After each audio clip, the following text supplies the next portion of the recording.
welcome everyone to our 10th Innovation Circle episode. It's a pleasure to see familiar faces again with us, both in the room and online. Thank you so much for taking the time to join today. And so in previous episodes and also in our work under ETIN in general, we've looked a lot at the trends, but also the ecosystems and the collaboration that's ongoing on transformative innovation within our region, within Europe. And with that, today we have also the exciting opportunity to go beyond our region, to understand a little bit, okay, what is happening elsewhere in the world on this topic, and also what kind of view do other regions have on what's going on in Europe. So without further ado, it's a great pleasure for Mikael to be moderating this session. And we're honored to be joined by Jorge Arbache. Welcome again, and I very much look forward to the discussion. Over to you, Mikael. Thank you. Yes, as Emanuela rightly pointed out, we have had now various perspectives on transformative innovation, and the ambition is, as we said on many occasions, to paint a picture of what this beast is. And we try to organize it in this big unfolded basically in the two themes of what is added to when innovations are going to perform transformations. What is it that it adds? What is it that we have to consider? Yeah, we have to consider society itself and how it actually simulates these innovations, and so that they produce something more than products and processes. And we have discussed directionality. We had an episode on SDGs, on mature industries that Göran now actually came in, and also how to stimulate the demand side in various aspects, innovation, enhancement, procurement, and also the markets and platforms. So, but the funny thing is that we haven't really discussed the very context in which this whole dynamic plays out. Because there are trends that are more or less unstoppable, that we can either kind of fight against, or we can try to surf on them. And digitalization being one, but there are others, like energy and also demographics and others. We will hear more about that. But to that end, we thought it would be interesting to have someone from the outside looking at Europe, and also perhaps give a more impartial view of what's going on and a different view of what's going on. So we invited then Jorge Arbache, who is Vice President for the Development in South America, or Latin America, I'd say, and the Caribbean. And welcome, Jorge. First question, where are you sitting right now? I mean, when we try to catch you, you're always on different places. So it's everything from Panama to Caracas to Madrid so Rio. Where are you? Well, first of all, thank you for having me on this very interesting podcast. I'm sitting in São Paulo right now in my office. I'm very happy to discuss those topics with you. So you are then a vice president of a development bank. What do you do? What does a person like you do? Well, I am the vice president for the private sector arm, something such as the IFC of CAF. So we take care of all private sector operations, banks and others. And that's what I do, covering the entire Latin America plus Spain and Portugal. Okay, great. So how do you get to such a position? I mean, what's your background? How do you become vice president of a development bank? There's no obvious career track, I guess. Well, that's a good question. Well, I worked previously in two other development banks, the Brazilian Development Bank, BNDES, and also at the World Bank. At the World Bank, I was doing something a little bit different. I was covering the sub-Saharan African countries in China. And at BNDES, I was covering Brazil, but also some operations in the Latin America region. Yes, yes. And then you also were vice minister at some point. That's how we met on one occasion. Right. Yes. A few years ago, I was vice minister for foreign affairs at the Ministry of Planning of Brazil, where I was responsible for all the foreign affairs, multilateral development banks, foreign direct investment, innovation, and some other topics. And before that, I was the chief economist of that ministry, but taking care of some other matters. So background in economics, we can presume. Background in economics, but I studied law, so law and economics, but and also statistics. That's how I spent my time at the university. And before moving to the government, as I mentioned, I was with the World Bank, and before that with the Brazilian Development Bank, and before that I was teaching at the University of Brasilia, including innovation. Yes.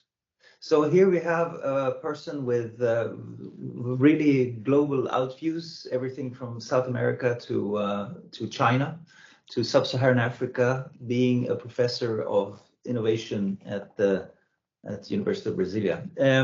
Well, I just thought that would be kind of an interesting intro to see what kind of, with that background, what is your perspective of the world right now? What is happening? If we start on the big scale, just to sort of see where what the trends are. What are the bigger trends that you see from your outlook? Oh, that's a good question. Well, I see many simultaneous things going on. Many they are somehow complex, such as climate change, increasing income inequality, artificial intelligence is gaining ground, the emergence of geopolitics as a key factor, the rising of Asia, demographic changes, immigration, but also an increasing fragmentation of trade and investment, increasing oligopolization of markets, high inflation, the prospect of low long-term economic growth for many parts of the globe. That's key prospects and trends. But what is perhaps new in is that geography is back as a key economic factor. Just think of the increasing relevance of climate, green energy, critical minerals, water. Water is extremely critical and will become even more critical. Biodiversity, all those things are becoming more and more important for economic decisions. And perhaps all those things are bringing a lot to the table, especially in terms of uncertainties and volatility. And several substantial economic, and those things have several substantial economic, social, and political implications. That's a lot taking place at the same time, creates some kind of confusion and making life of policymakers and strategies at big corporations a little more harder than before. Do you see any trends on how now linkages become between different topics are now being established that weren't there, and that sort of changes the strategic environment, let's say, and also the ways in which opportunities and challenges play out? You said geography. How does that comes back? How does it manifest ourselves? We have been basically for a couple of years now, geography has played less of importance. We have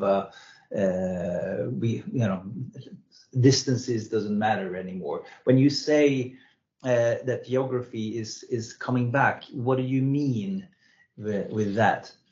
Well, if we go back 200 years ago, geography used to be a lot more important than nowadays. And then many things happened, technology, investments, innovation, and many other things, and took place and became, let's say, the center for economic decision and the key factor for explaining economic growth, productivity, and all those things. But then, after a while, and more recently, things become to change again.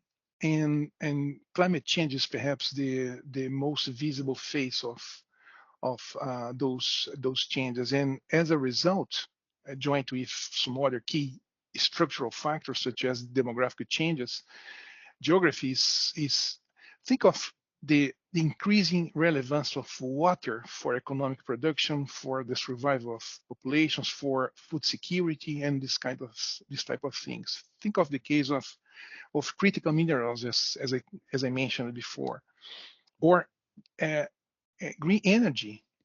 Green energy is becoming more and more important, and energy security is becoming more and more important. So those and some other factors, and those things are now, as I mentioned before, gaining relevance for localization of plants, for resilience, for even explaining the economic destiny of countries. So we can no longer put all our focus on technology and on, let's say, conventional investment. We now have to put a lot more emphasis on things, as I mentioned before, but also geopolitics, the extreme natural disasters, all those things tell us that we have to take into account the diversification of localization of value chains and supply chains in a different way as compared to before. So that's something that is perhaps new. The need to diversify, the need to take into account the importance of resilience, the need to take into account the increasing importance of geography. So geography is back. Interesting. So if we were to be even more, I mean, what you're saying is essentially, I like the phrase there, technology is less relevant. We're back to having basic resources close to ourselves, because in a fragmented world, we can find ourselves without certain resources. And there are also policy pressures for certain resources. We can come back to the climate change issue. But if we were then to be a little bit even more concrete and have your opinion about what's, let's put our region, the UNECE region, which is then Western Europe plus Southern Caucasus, Western Balkans, etc. What do you see happens to us in this context that you're outlining? Well, it's clear to me that Europe is more exposed than some other regions to many of those changes. Think of the case of geopolitics, or energy security, or the cost of energy, of the demographic changes, or some other aspects, including inflation pressure. And there is also something going on in Europe, but also in the US, related to the increasing climate change fatigue of citizens, which is also important, and also the increasing natural disasters that are taking place in some parts of Europe. So all those things together tell me that Europe has to take into account a broader view about how to manage the present and the future, and consider, let's say, a different strategy, or think, let's say, out of the box. So your I mean, a harsh evaluation of the current European politics is that it does not do that. Or if I were to provoke you a bit, do you think it's a kind of a too close to narrow view or too traditional? Is that what you're saying? Well, if we consider something that is going on related to nearshoring or reshoring, Yes. to new trends, Europe and the US are taking part of that strategy. The the let's say uh, uh, the thing that we have to consider regarding that is that concentrating production, so taking back plants that are now in Asia, more specifically in China, back to Europe or the US, may be okay, but you may increase again exposure to things like natural disasters, geopolitics, and some other factors. This is one thing. The other thing is related to that view that you have to become self-sufficient regarding your value chains, your supply chains. That's what we see from the IRA in the US, from the EU New Green Deal in the region, CBAN and others. When we take into account, as I mentioned before, that the world is becoming more uncertain and there is increasing volatility, uh, you have to, as I mentioned, to have a kind of a broader view on how to position yourself, how to find ways to uh, develop alliances so that you can put emphasis on one thing that is extremely critical, which is resilience. Resilience against many factors, geopolitical, natural disasters, and others. And having said that, in my view, Europe would be better off if they consider a broader strategy for protecting the region's competitiveness and their corporate competitiveness as well. Yes. Now you're honing in on two key aspects here. I mean, competition is also the mother of innovation. So competitiveness at both the let's call it the system level or the national regional level and the very firm. And needless to say, this creates new or requires new ways of thinking in a changing world. So if we were to dive into something very, very practical here, I know that you mentioned nearshoring, and I know that from the bank and others, you have started promoting the concept of power shoring. And which would then be a kind of a practical example of acting in a new world. What would that be? What is it? Yeah, well, power sharing is a corporate strategy of the decarbonization era for the efficient and safe production of energy-intensive goods for export. That's what power sharing is. Geographies such as many countries in Latin America have abundant fresh water, a lot in terms of green and cheap green energy, in favorable conditions for locating companies facing the new environmental, energy, and geopolitical circumstances. So power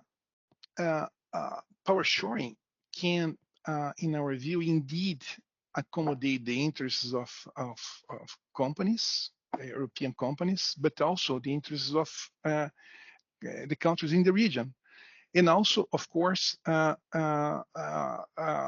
protect the climate change, because we are talking about countries that can already offer a lot of green and cheap energy for energy-intensive plants that are in many ways in need to to find new solutions for the challenges that they are facing. I'm talking about and not limiting to sectors such as steel, aluminum, ceramic, glass, fertilizers, paper, and others that are very energy intensive, but they need to comply with new regulations. They require a lot of energy for their production and water as well. So the thing here is how to find a way to combine interests of the climate, of the companies, of the sorry, because listening.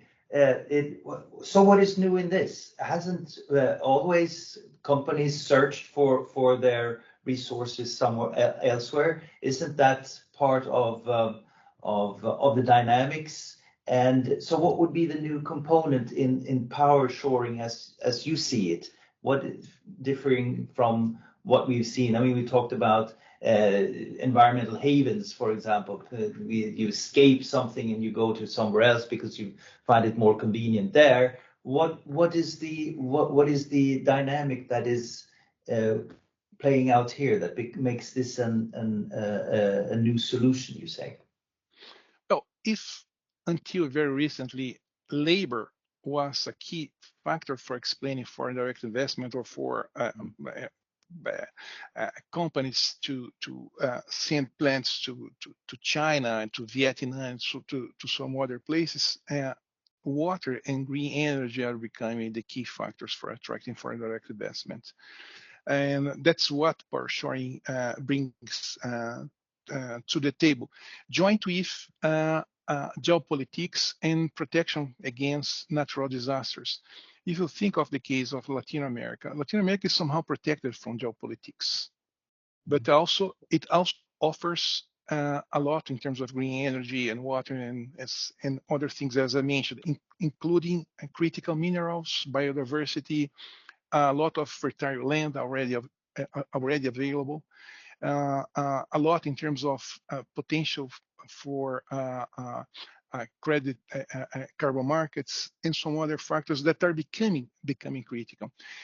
We should also have to include there biofuels and some other factors that are directly or indirectly related to geography. So what is new in there? There is a combination of economic factors, competitiveness, somehow innovation, but also geopolitics and natural disasters.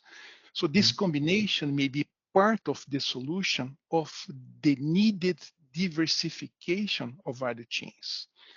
We are not talking about moving all steel plants, for example, from Europe into Latin America. No, we're talking about considering Latin America part of the solution of what Europe may need. Yes. Interesting, because what you're opening up for here is also a much larger agenda than energy itself, it seems, where there are multiple interests, and what it implies listening to you is which to me would be then the sort of the new component here, is that it becomes a joint public-private interest on both sides, and that requires new solutions or partnerships that might be not existing today. Is that a fair description? And if so, how would what would that look like? No, that's indeed the case, Michael.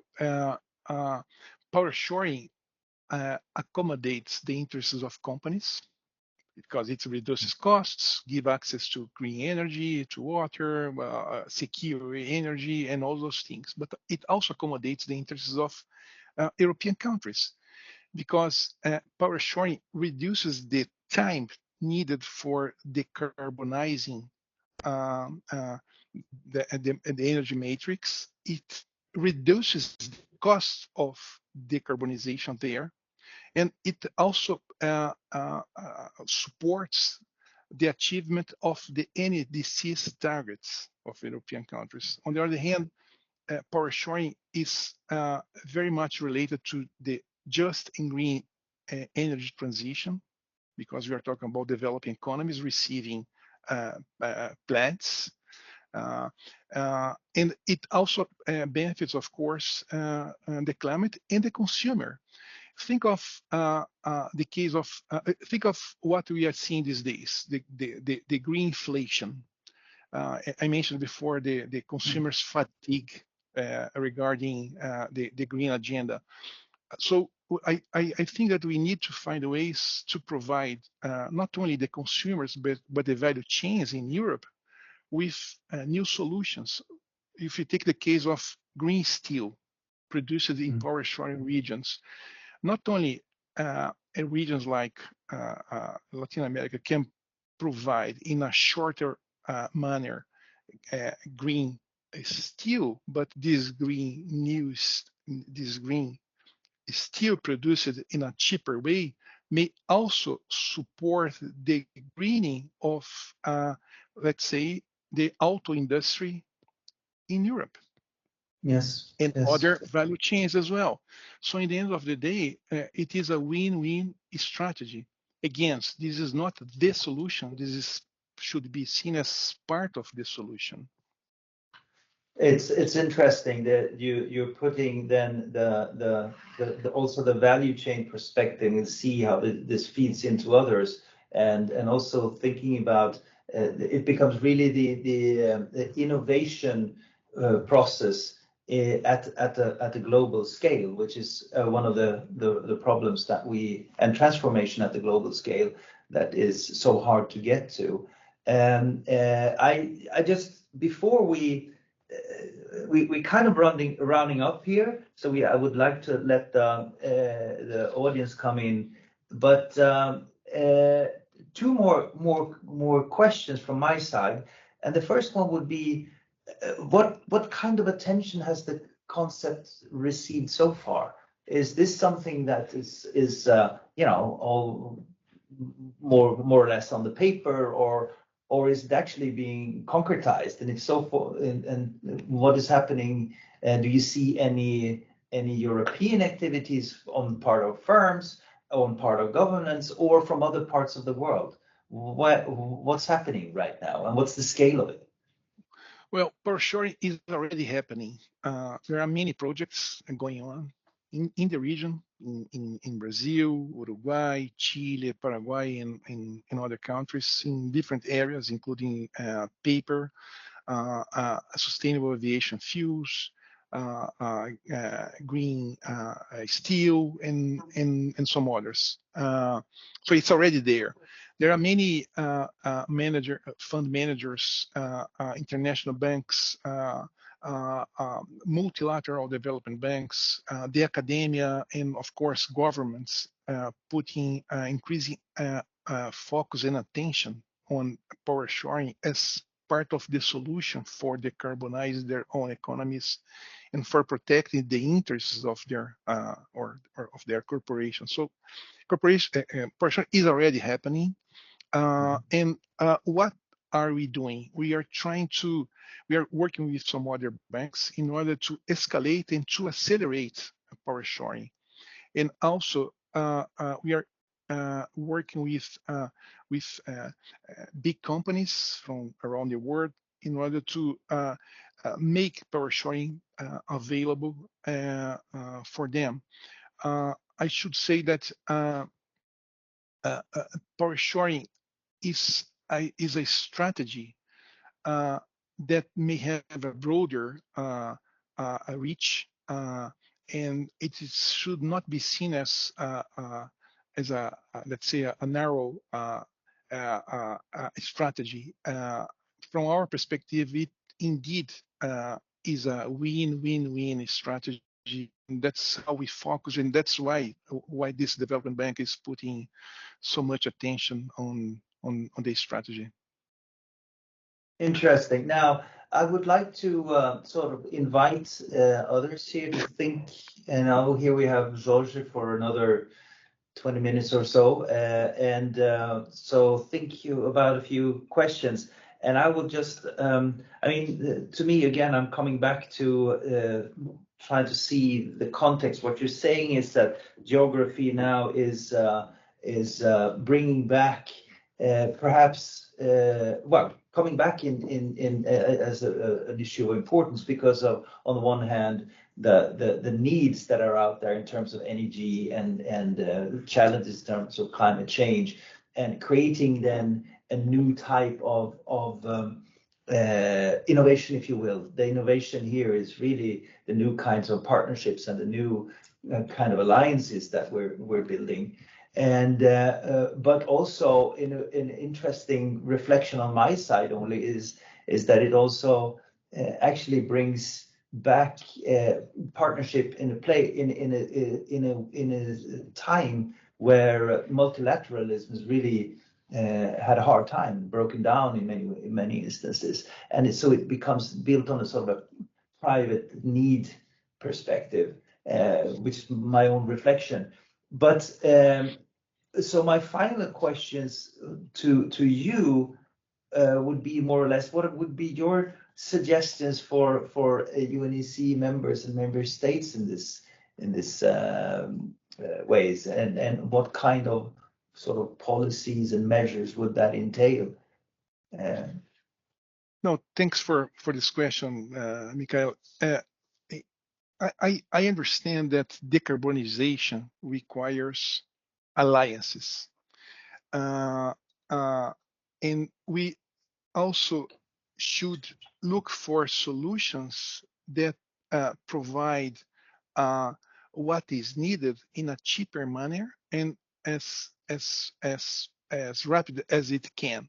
So we are talking about trade. Trade should be seen as a decarbonization tool. It's not there at this moment. This is the first point. The second point is that Europe is already the largest investor in Latin America, in most Latin American countries. So you're not talking about something new or trying to raise the relevance of Latin America for European companies. European companies are already there. There are several companies, European companies in the region, including here in Brazil. So the region and Europe are already working together for several years.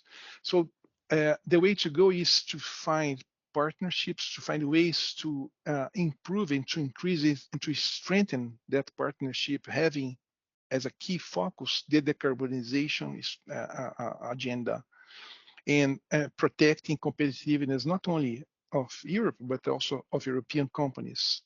And power sharing can indeed be part of that rich agenda. But for that to happen, again, trade has to be seen as a decarbonization tool. No, I think that last statement was a really important contribution to at least our agenda, and something that we bring into our discussions, and very succinct. Now I wanted to open up the floor, and I realized that we have at least two persons that have asked for some, and we start with Göran Nyström. You were first out, as I understand it here. Thank you, Please. Mikael, and thank you, Jorge. Can you hear me well enough? Yes. Okay, good.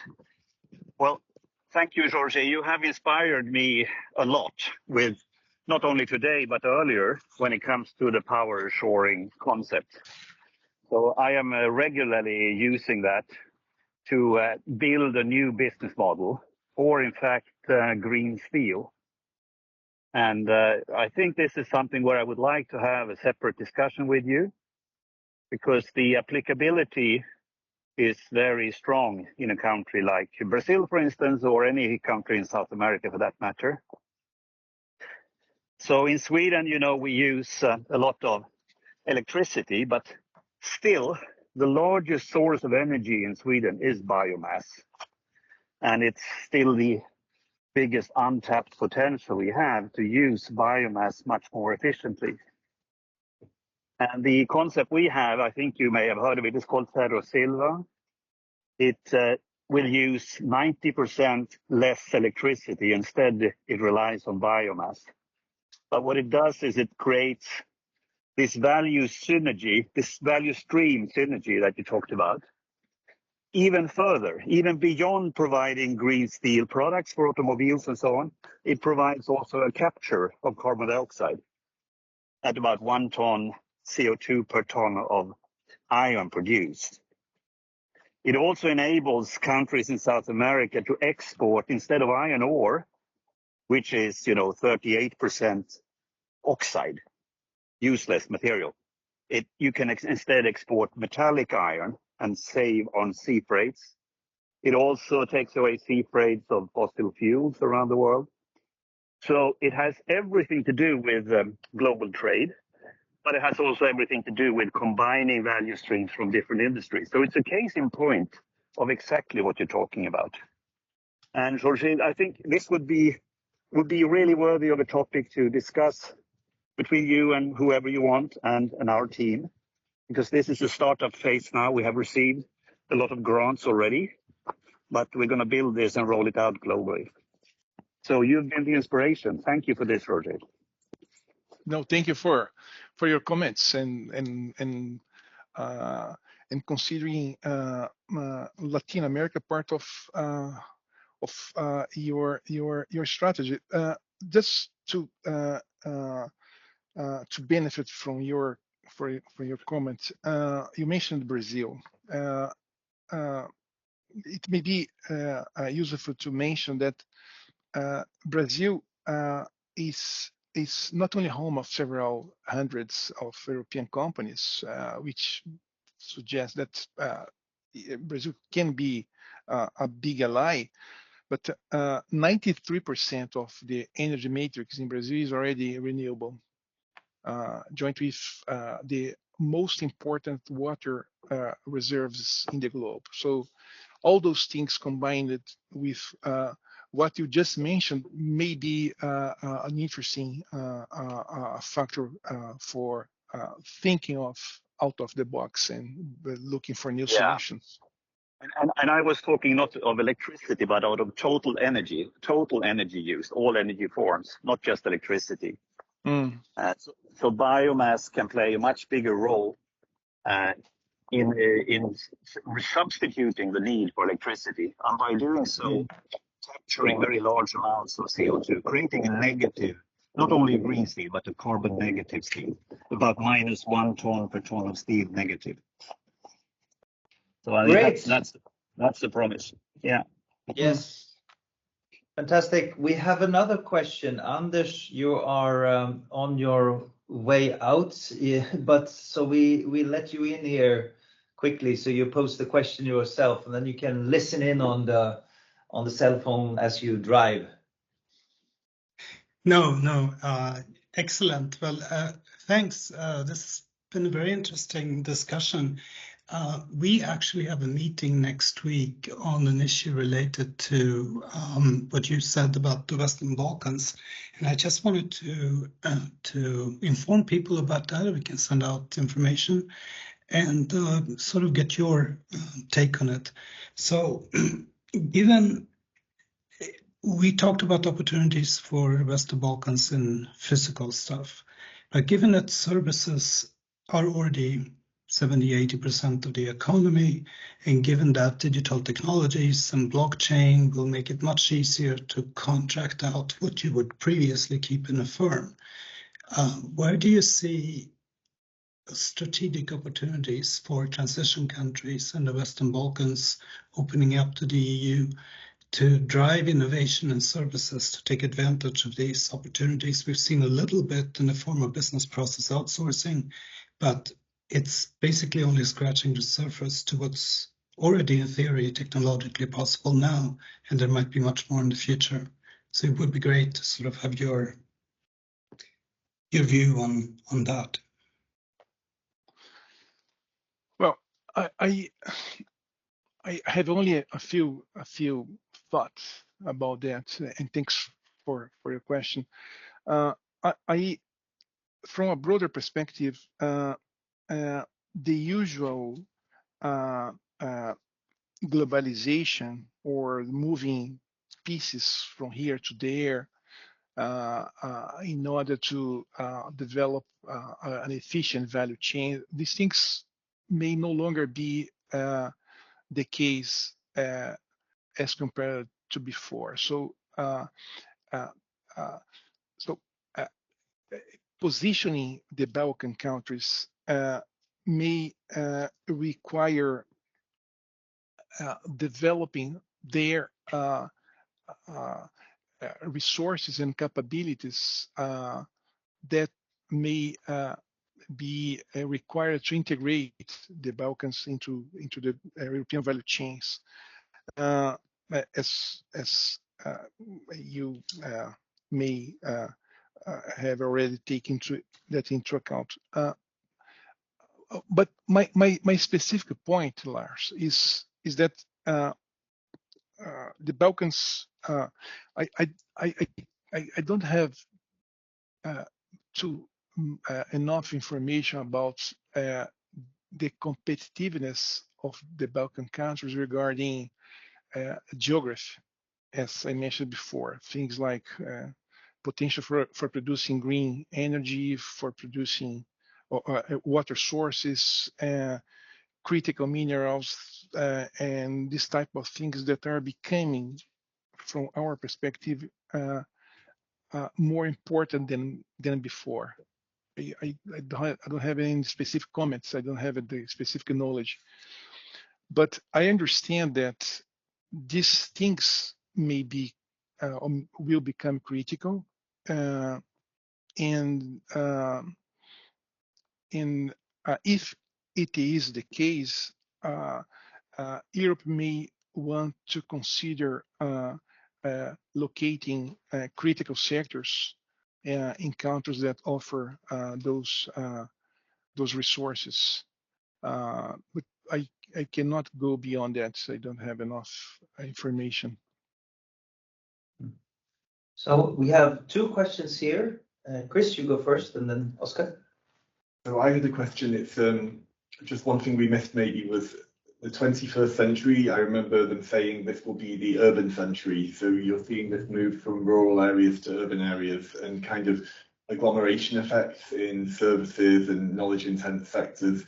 So that also makes geography important, but important in a different way. So my question was really how you see this playing out, you know, this urbanization. I mean, COVID, you saw a bit of counter urbanization, but I think in the knowledge intense sectors, you still have a lot of clustering. You know, it's very important to be close to other people for startups, this kind of thing. So just how that would affect things. Will we continue to see rural depopulation? Maybe the rural areas just being used for very highly mechanized agriculture and energy production, for example. And also maybe the recommoditization of energy. You know, it's gone up in price a lot, but maybe all this new technology will eventually bring the energy price down again. So just a few issues, but yeah, that may be the case in the near future. I also share the view that new technologies will probably help. Now, regarding the increasing urbanization, this is indeed the case, and this is especially important for many developing countries, including Latin American countries. As you may know, Latin America is the most urbanized region in the world. Something like 84% of the population is already in urban areas. And why it is important for the case of Latin America? What's the link between power shoring and urbanization in Latin America? As you may know, the region is doing a lot in terms of commodities, minerals, agriculture products, and petroleum and gas, and those things. Those things are produced mostly in remote areas. And so the dynamic part of the economy, or in the dynamic part of many economies, is in rural areas, but the population is in urban areas. So it creates a kind of a mismatch between what the wealth is and where the population is. And that helps to explain why there is increasing informality in many developing economies that are experiencing this kind of mismatch. That also helps to explain why poverty is no longer rural, but urban, why income distribution is no longer rural, but urban. So using natural resources such as energy, green energy, critical minerals, water, to attract foreign direct investments in terms of manufacturing plants may combine interests, including solutions for formal jobs in urban areas. So it is a critical topic for countries in Latin America and perhaps in other regions as well. So this is a kind of a bridge between this increasing divide between the rural areas or commodities produced in rural areas as against the increasing population in urban areas. So we have to, as I mentioned, we have to find solutions where jobs in urban areas are created on the top of what is produced in rural areas, so that you have a more stable environment, you have a more political stability, you have a more sustainable economic growth, and this is critical. It is somehow important for developed countries as well, perhaps in a little bit different manner, but this divide is a topic that requires some more attention in my view. Really interesting. I mean, it's just a brief reflection from my side.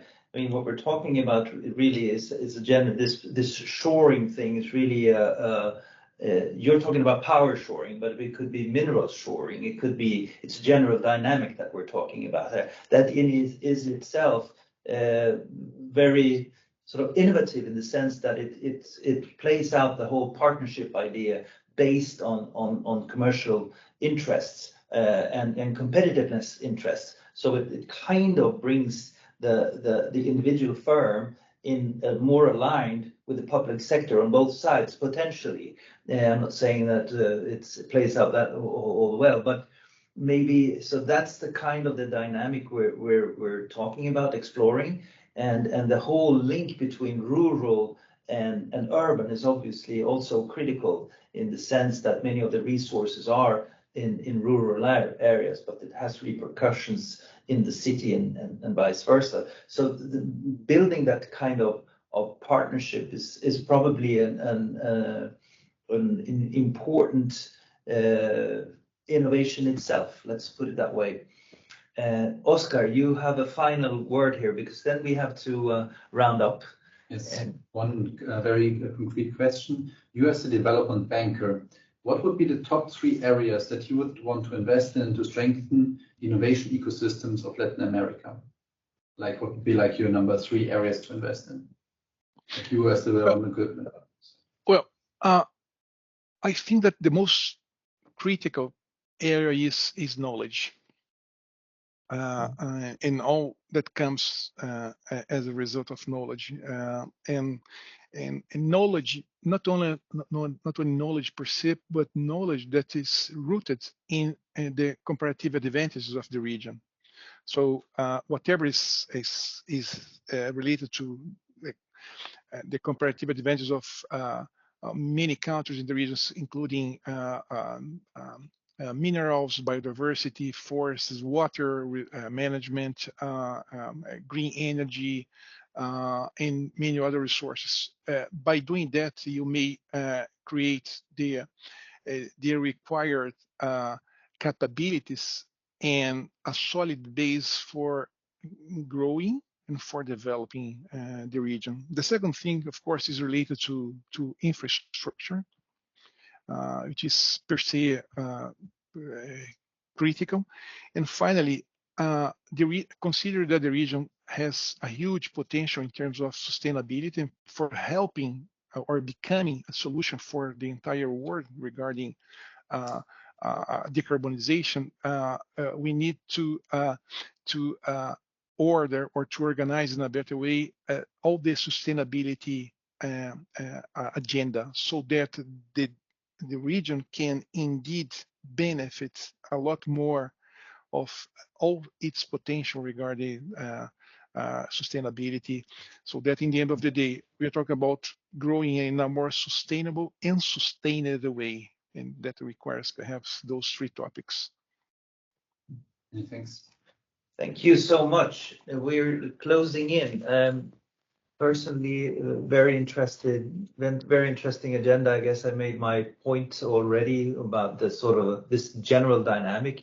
The only reflection one could have then, and that's up to us to think about, I guess, in the region, what would be the kind of hubs that our region could be in with respect to some resources, and actually have Brazilian companies or whomever invest here. I mean, geography matters, and I think that's an important observation that you made, and how that comes back on the agenda with the kind of scarcity we're sitting. And then we obviously sit in various regions with different assets, so opening up for new kinds of partnerships and collaborations that could be the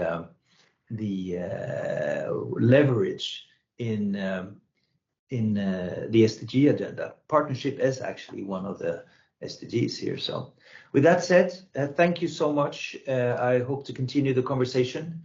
And yeah. So now we switch over to the fun little game that we add at the end of every episode. So thank you also from my side, Georgia, for the interesting discussion. So as some of our audience knows, the game we play is we will show 3 statements that Georgia has kindly supplied us with. And I will now submit a poll, and I would invite everyone to place their vote as to which statement they believe is true about Georgia. So while you're voting, I'll read them out. The first one was, when I was young, I was a guitarist in a punk rock band. The second, I am a fan of soccer and Formula One. And the third, I began my university studies in medicine, but I was enchanted by an economics student, which led me to change the field. So yes, please go ahead and vote. I see the votes are coming in now. It seems that many are convinced by the first statement so far. The third one is gaining popularity now.